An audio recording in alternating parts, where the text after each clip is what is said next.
The decades leading up to that night, April 12th, 1861, on which the first fateful shot was fired on Fort Sumter, presage more about the future of our great nation.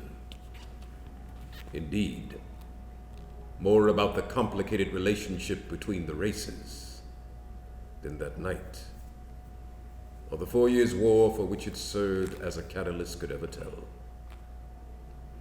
You see, ever since the founding of our great nation, our forefathers, foremothers, and their descendants have struggled inwardly or otherwise with the implications of what it means for one man to enslave and to own another.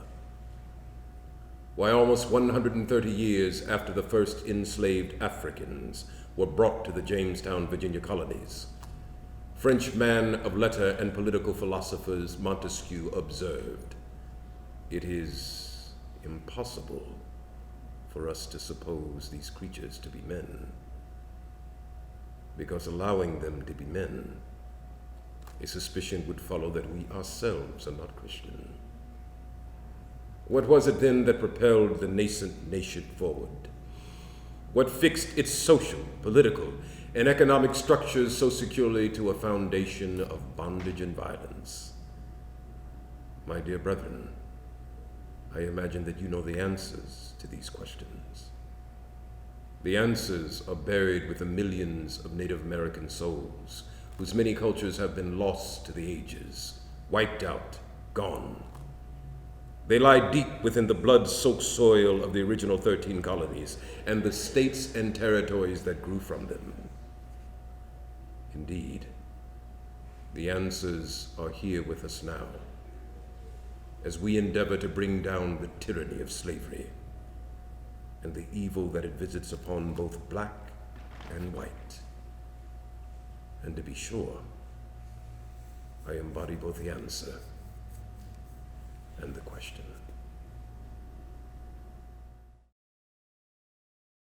Welcome, everyone.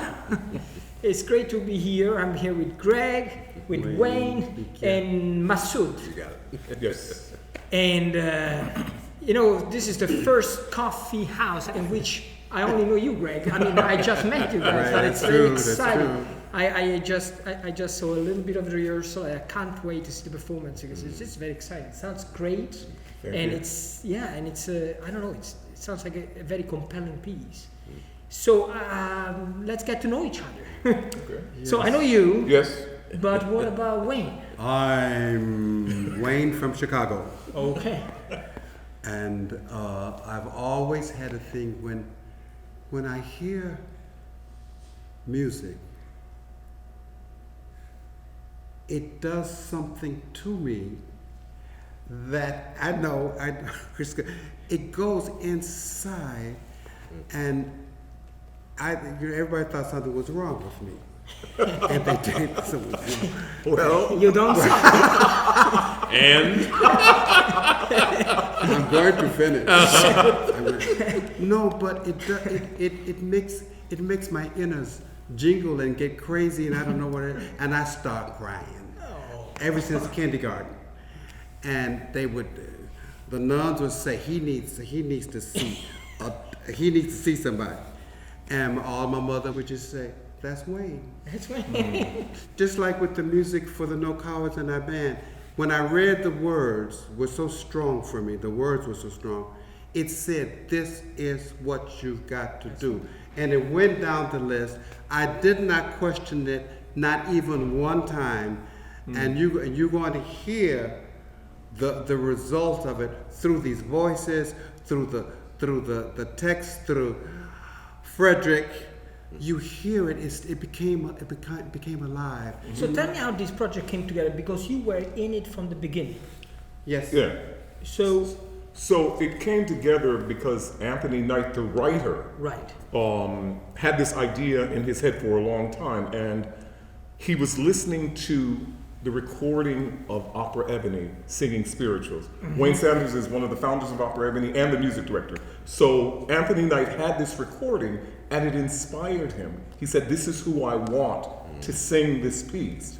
So he got in touch with me. I put it to Wayne. Oh, so it's your fault. Yes. And we said yes. So in 2014, we did a workshop of it. So Wayne, Masud, myself, we are the original ones from the show that are in this production. So that's when we first met Masud in 2014, in what was more like a workshop production of the piece. That's very cool. So Masud, what's your story? I'm gonna see if I can give the Cliff Note version. Well, I was based in Atlanta, where I still am based, and we, as Gregory said and Wayne shared, we did the workshop version at the Circle-Rama, the Cycle-Rama. Yes. Which is a huge Civil War panoramic painting of the Civil War in Atlanta. So we did that, and I love the writing. I've known Anthony, the writer, for a while, and so when they approached me about being involved again, I was like more than happy to. I had such a good time. I love hanging out with these guys. They're crazy.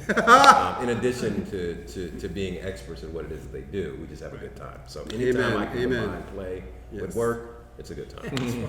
But I've been in Atlanta for a while. I went to Morehouse College in Atlanta. I went to grad school at Savannah College of Art and Design.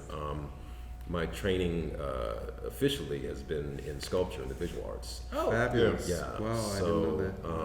I had the master's in sculpture, and I had a pretty active studio practice. Still have one, but acting was something that I really kind of just stumbled into. Really, did a few plays in high school, Raisin in the Sun, a few other things, but. Literally, it's I answered an ad in a newspaper about a play about Malcolm X and Dr. Martin Luther King. Got cast as Malcolm X, got some good reviews, and then got an agent and stumbled my way through auditions for about a year and a half. So I love acting. It's a lot of fun, man. I mean, I can imagine. They pay you to dress up and act like somebody else, so what's not to love? Wow. Amen. I remember when you brought up the idea of doing this piece, and I didn't know it, first. And thank you for that. Absolutely. So it's not an opera. It's not an opera. But it is storytelling. Right. And I really like to always tell people, try to get away from thinking about opera as a stiff art form. It's whatever storytelling with music and other form of art, it's what we do. Yeah. Is that a little bit in line what you were thinking? I mean, what was let's say, what inspired you to bring it to us? What inspired it? Because it is storytelling, and the music requires great singing and great voicing. Amen. Great point. That was the major thing when Julie and I were just having a Zoom conversation about something to do, and Barbara Seville, Don Pasquale, and she said, "But is there anything that we can do that's about this area, about this region?" And I said, "I have the perfect piece. It's about Frederick Douglass, the Underground Railroad, justice, the rights of all people, and it requires opera singers to sing it." Amen. It's not written for. I mean, they're spirituals, but these are concert pieces that require people that know how to sing operatically, that can fill a hall. And so with the story, with the region, with all of the things that are important to the rights of all people and social justice and everything that Frederick Douglass stood for and everything that's important, always in society, always in our culture, always in our community. I said to Julie, it's got to be Frederick Douglass, no cowards in our band. And she said, gee, that's it, that's it. And so that's how it all came about. I remember coming and seeing just a little part of the rehearsal you guys were doing at the WCNY. Right. And so that was the film version. Yes. So what's up with that? It's a movie? It's a movie and will be broadcast on WCNY and globally streamed on July 3rd at 8:30 in the evening. And I'm in it, and Wayne is the music director for that, and Masud is our wonderful Frederick Douglass. Amen. Well, thank you, everyone. Thank you so it's much. a joy. It's very, It's a joy. very It's a joy. Joy. I'm looking forward to this. Thank you. Thank you. Thank you. Thank you. Christian, thank you. You need to put that in.